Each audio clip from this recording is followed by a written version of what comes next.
It is Dr. Trek, Larry Nemecek, coming at you from the heart of Trekland, just letting the dust settle for a day or two on some of those hot takes you're getting everywhere on the latest Star Trek headlines, just so I can bring you a second opinion from Dr. Trek. And hey, how about all of those Hall H headlines from San Diego Comic-Con? Now look, since the 50th, it's been amazing to see, yes, give them credit, Paramount Plus, CBS All Access, whoever the hell was in charge, seeing what they built things up to. But you got 5 shows going now, live action and animation. Best of all, the insidious revolution, I talk about this on Trekland Tuesdays, is all the Star Trek people who are invading all the panels around, the writers and the costumers and the visual effects and the concept artists, et cetera, et cetera. That's really what's making an impact. But you know, it was that Hall H headline, that 90 minutes, 30 minutes apiece for 3 of the series. I know you've seen the headlines by now. People are all torn up about, my God, really? Really? The Picard headline? Now, there wasn't a trailer. We're still months away from the thing being out. It just ended season 2. Season 3 shot, but come on, it's going to be months before we debut it. What, February? So no trailer yet. You know, check in on Star Trek Day or maybe New York Comic-Con. What was the big thing coming out? I was happy. I was thrilled. I was a little shocked when they revealed a couple of months ago that season 3 was going to be what it was. I don't blame them. It sure got the buzz going, had the excitement up there. And yeah, it was good to see Patrick and Gates McFadden having a Hall H moment. That was awesome. Leave it to Star Trek fans. If I could wake up any morning and know what anybody's going to be on about, I could never predict it. Now look, I was happy with most of everything that came out. I was right there with it. It was sad that all they did was have the character reveals for Picard, but that's fine. That's cool. But really, guys, gals, peeps, really? Everything about Hall H Star Trek from Comic-Con and it's Worf's white hair that drives everybody crazy? I'm sorry. Have there been any other canon pictures of Worf in 2401 that they got wrong? Never ceases to amaze me what people can get riled up about. I can get riled up on lots of things. I'm just always amazed at what somebody else is getting riled up about. No, it was great to see them there. Look, Rod and Alex sat through all 3 panels. Not a lot to reveal about Picard, but some. It was good to hear Gates up there repping for all the characters, of all the regular cast. Crusher, Dear Beverly has gotten not near even Deanna Troi got juicier bits, even in the movies, than Gates did for the most part. So it was good to hear her be very satisfied with where the season went. The biggest fault I have with that panel is that once again, poor Terry Matalas was not there. Who was the showrunner for 2, but he really worked more on 3. Akiva Goldsman was his co-show. Like, Akiva is the supervising showrunner for all the series now, especially the newer ones. And Strange New, and I can't say Strange New Worlds. I have to only say Strange New. I just wished he'd been there. I DM'd him to say, hey man, why aren't you down here taking credit for this? And he's like, I'm working. So it was what it was. It was a great presentation. I'm amazed they got so much mileage out of that. Of course, everybody is studying the bits. People are making fun of the uniforms that Geordi and Worf are wearing, but what, they're field jackets. It's okay. 7 is a commander. She's in her bit. Everybody else is civilian, right? Jonathan's looking good. I don't know if it's overtime on the directing gig or what, but he's looking like he's taking that reserve Starfleet role very, very seriously for that. The cool thing, though, as funny, as wacky as the reaction to Worf's white hair was, why? Species diversity? We've stretched the envelope of species diversity. People can't age differently. I don't get it. Koloth had white hair. William Campbell's Blood Oath Klingon had white hair. Other Klingons have had white hair. That said, people went gaga when they realized that he had a new sword. Oh my God. We've reinvigorated Vulcan fandom. Now we're going to reinvigorate Klingon fandom. Yahoo. The sword. And Terry, I'm telling you guys, you got to follow these people's socials. Terry was online, not there in person, but he was online very soon to say, yeah, that was a new sword. It was designed like the original Batleth, like the Mek'leth later on, at Michael's request when he went to DS9 for something a little different. It was a new sword. And he revealed that the sword, also designed by Dan Curry, whose day job was in visual effects, but he's a weapons guy too, was called the kur'leth. And I tweeted back and said, the K-U-R, even though it would really be Q-U-R, the K-U-R-leth? He said, yes, that's awesome. Meaning they named it for Dan Curry, which was very cool. Now, of course, I had to know, since batleth, which actually was batle, but it got anglified into leth, or would that been federized? I don't know. Mechleth, Bethleth was actually Ron Moore's creation. He took the words for blade of honor or honor blade. So Mechleth was just a neat word. You go and look it up though, kiddies. Mech actually is Klingon for motive. So it's the motive blade. So maybe it's smaller and more insidious, and maybe it provides motive for people to do what you want. So yeah, the kur'leth is cool. It's new. It looks like the big honker if it's sticking that far up behind his back. You look up Kur, not K-U-R, but so you got to change it to a Q, obviously. And the closest I could find the existing Klingon, because I wrote Mark Okran, said, Mark, were you part of this? Is there a word? He's like, nope. It's cool. It's awesome. Everything else, but he agrees. If it's named for Dan Curry, it's awesome. So there you go. I took the liberty, though, of looking. Q-U-R is Klingonese for greedy. So I've decided this sword is such a big honker. It's so powerful, at least in white-haired dwarf's hands, that it shows that a warrior is greedy for victory. It's a greed blade, meaning I'm going to take your life and you're going to enjoy it because I'm so greedy for battle and victory. I mean, it works. It works. I'm gap filling like crazy here, guys. There's no canon to smooth out because there isn't the canon point. But there you go. That was Picard. Now look, Lower Decks, yeah, the big thing was the Lower Decks Strange New World crossover.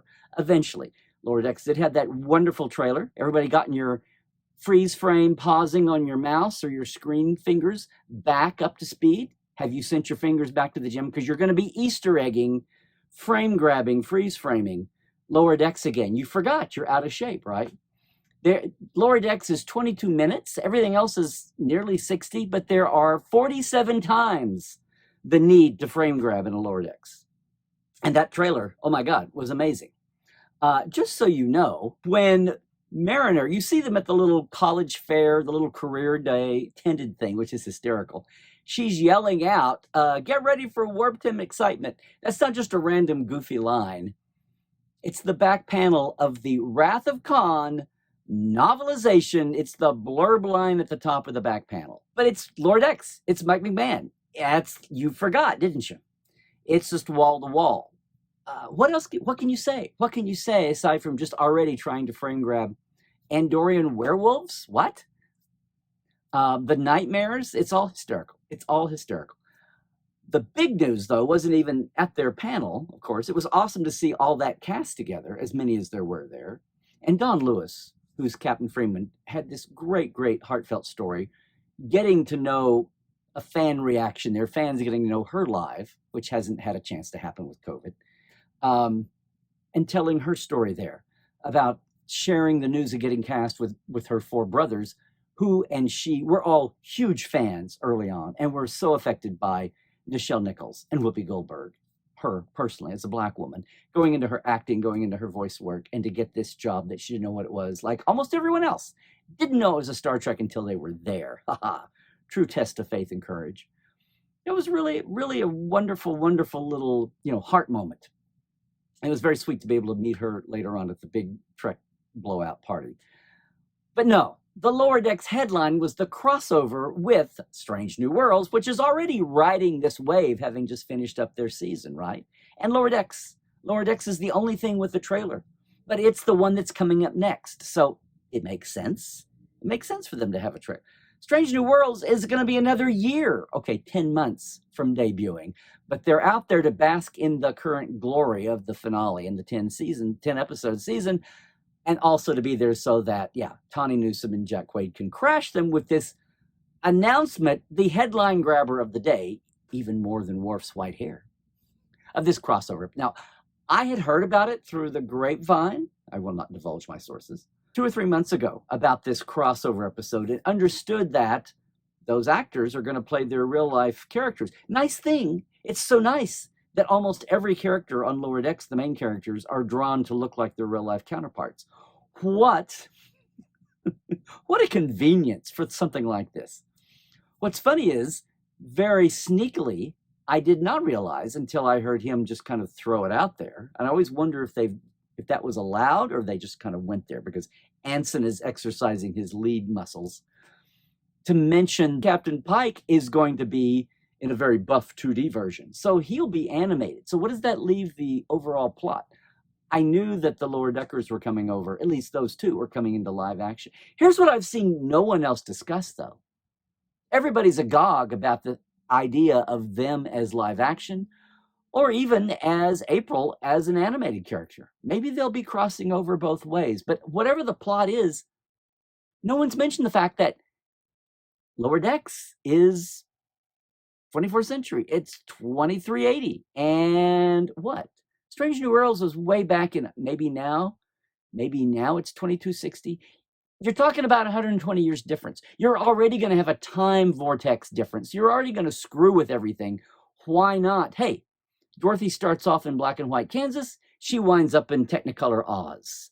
This takes that a little beyond. Who knows whether it's a two-way or it's all one way than all the other. But it will be awesome. Jonathan is directing. It's an episode of Strange New, not of Lower Decks, so it will be an hour-ish. So it's going to be awesome. It's going to be incredible. I was surprised and shocked because I knew it was halfway through the season. Why reveal this now? And then I realized, well, it's only a 10-episode season. You're only talking about a month. It's still a year away. And the vibe I heard was that the word was already getting out. It was going to be a matter of time in a year before it leaked ahead of time. And Paramount wanted to be on top of it. They wanted to be in the driver's seat of releasing the cool news and not have it leak out through some wacky doodle website. So I get that. And yeah, it sure lit the headline machines on fire. Everything digital went crazy with the idea of a crossover Trek show. Sure, Alex says there are 2 more in development. One of them may be headed by a woman. Yada, yada. We already know about Section 31, if that's indeed it, and that's Michelle Yeoh. That's okay, that makes sense. Is the other one Starfleet Academy? Who knows? Who could be the superintendent? Could it be Tilly? Janeway? Kate Mulgrew is even talking about, I'm talking to my former Voyager cast about coming back live. Who knows what that's about? Because things that gurgle up tend to actually come true eventually. That was the 90 minutes of Hall H. Bring it on. Bring it on. I don't know anybody that was really upset with anything aside from the Worf hair. It was just a lot of, but it wasn't big stuff. It was a funny time. There wasn't a lot to lay out there aside from the promo. Lower Decks was part of or leading most of the cool headlines of the day. People said, where's Discovery? Well, Discovery's another year away. And besides, you got to have Star Trek Day headlines. You've got to have maybe New York Comic Con headlines. Now that, Trek Vegas is not a licensed show. So you're not going to see 99% of the cool headlines are not going to come out of Trek Vegas now. And maybe they'll be saved for the spring with whenever the Reed Pop official Mission Con is. Next, it's in Seattle, not until way next May. So no Discovery news, and poor Prodigy. It's good to see Aaron Waltke there. And even the Benson says, Julie and Shauna, who were working on the show season 1, they didn't get any glory time, spotlight time, but hey, I'm just sad because they're getting dribbled out 5 at a time. Talk about patience. But they are on Nickelodeon finally. So maybe a whole new non-streaming app audience who only has old cable will actually finally get to see a new Star Trek. And we will start bringing those kids along insidiously anyway. That was cool. Hey, everybody. That's it. That's my second opinion. What did you think? Leave some comments below. Hey, we're quick in, we're quick out. We're going to be visiting you with you at least every week, especially as the new shows come rolling again. Leave a comment below. Please like and subscribe. Boost the signal. Hey, I dare you to subscribe for some Star Trek sanity. Most of all, if you enjoy this Trekland point of view that we bring you every week, check out all the podcasts, like the Trek Files, our live stream, Trekland Tuesdays Live, and all the experiences, like Trekland Tours, at LarryNemecek.com. Trek well, everybody. We'll see you next time.